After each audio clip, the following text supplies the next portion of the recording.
I didn't really know this, but there's a difference between a non-native species and an invasive species. A non-native species means just that. It's not natural to the ecosystem. But invasive, that depends on whether it's bad for the ecosystem, like zebra mussels and brown gobies and purple loosestrife have damaged the areas they've colonized, and so they're invasive species. So the verdict is up in the air on a new species just discovered in Lake Champlain, the golden clam, on today's Story of the Day. Support for Story of the Day comes from Claxton Hepburn Medical Center, dedicated to providing patient care and regional services to the people of St. Lawrence County. claxtonhepburn.org.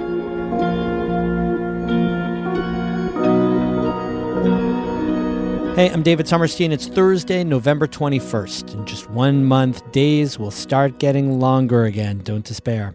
First up, State Senator Dan Stec is not denying interest in running for Congress in a special election next year. The Republican who represents the northern and eastern parts of the North Country is widely seen as a top candidate to replace five-term GOP Congresswoman Elise Stefanik. President-elect Donald Trump has tapped Stefanik to serve as UN ambassador. Stec told reporters in Lake George on Tuesday he has the right profile to run for the seat.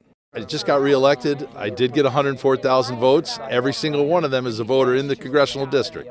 And this is my 25th year in office. I did a lot of time at the local government level here in Warren County and the last 12 years in Albany. So, if you're looking at growing a bench and getting people that, know what a legislature is and does and those relationships and representing a big district, I've certainly been doing that for a long time now.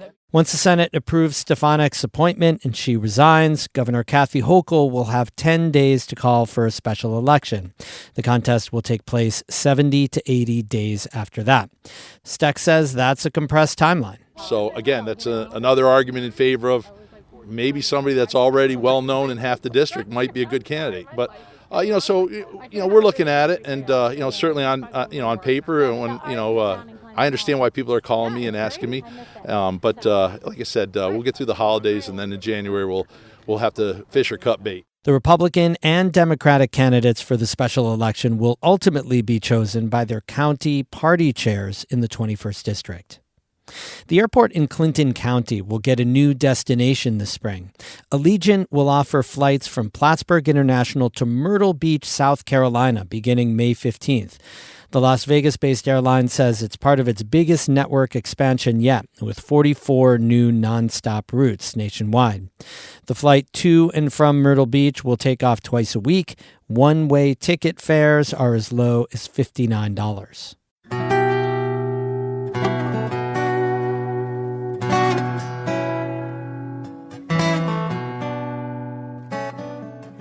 Last month, officials confirmed the discovery of a new non-native species in Lake Champlain. 2.5 specimens of the golden clam were found at a boat launch in Whitehall. The golden clam has the potential to become an invasive species in the lake, but as Kara Chapman reports, that depends on how much damage it could do. The golden clam, or Corbicula fluminea, is small, about the size of a quarter when it's fully grown. It originated in parts of Asia and the Mediterranean, and it has some features that make it distinct from Lake Champlain's native clams. It has these raised concentric ridges, which means like if you take your fingernail, you can click on the outside of the shell with your fingernail, and all of our native clam species in the lake have smooth shells. That's Meg Modley with the Lake Champlain Basin Program. She says the golden clam was first discovered in the U.S. in the 1930s on the West Coast. It worked its way through the South before heading north up the East Coast. Its larvae can spread to new bodies of water via bait buckets or a boat's bilge or ballast water. Whole clams are used as bait and aquarium species that can be introduced if they're dumped into a lake. The first specimen in Lake Champlain was found last month by a volunteer with CHAMP. That's the Champlain Aquatic Invasive Species Monitoring Program, which is run by the Lake Champlain Committee. Modley says CHAMP trains people to look for species known to exist in the lake and keep an eye out for new species, like the golden clam. So the volunteer who was trained went out to the South Bay in Whitehall, New York, at that boat launch and was throwing rake tosses. And rake tosses it looks like a double-headed yard rake, basically, attached to a rope. And you toss it from shore out into the lake, it sinks to the bottom, and it's there to scoop up and retrieve some plants or mud on the way back in. And the volunteer then takes off the plant material in the mud and sifts through it and figures out which species are which. And in this case, was able to pull up one intact clam that did not look like the natives that are present in the lake. The New York State Department of Environmental Conservation later confirmed it was a golden clam. Moldley says the next step is sampling other locations on the southern end of the lake. We don't have enough information to say whether or not this species is established in the lake and how widespread it might occur in the southern end of Lake Champlain. So we have more surveying to do. Moldley says it's not known exactly how the golden clam got into Lake Champlain, but she says there are known infestations nearby. So in 2008, it was confirmed in the Champlain Canal near Fort Edward.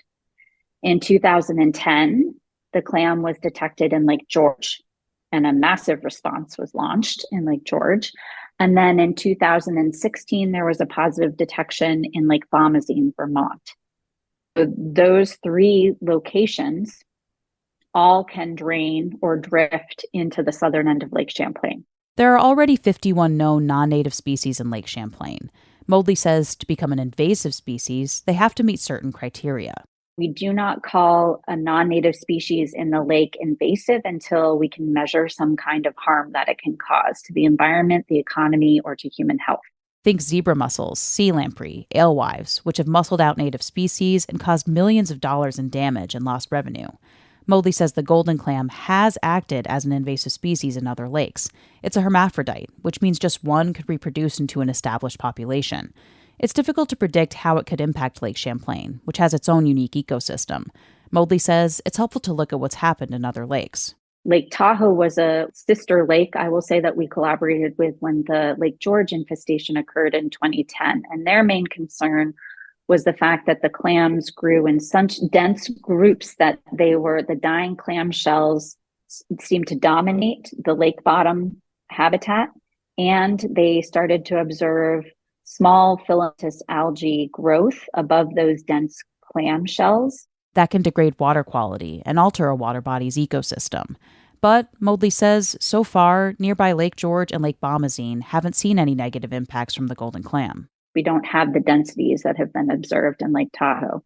And that may be because the clam is close to its northern or cold temperature range extent. We didn't think that this clam would overwinter successfully in Lake George.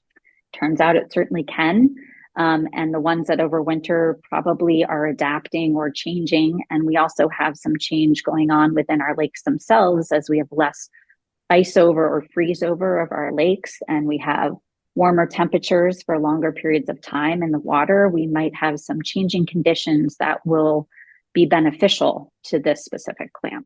Moldley says it's unfortunate when new species are discovered in Lake Champlain. She says there are a couple key things people can do to help prevent and slow the spread. Following bait fish regulations and making sure that boats and recreational equipment are clean, drained, and dried will help prevent the juvenile life stage of many of these organisms from hitchhiking from one lake to another and causing additional impacts. And she says more volunteers are needed to monitor the shoreline for non-native species. Moldley says that'll help the professionals more quickly respond to and manage them.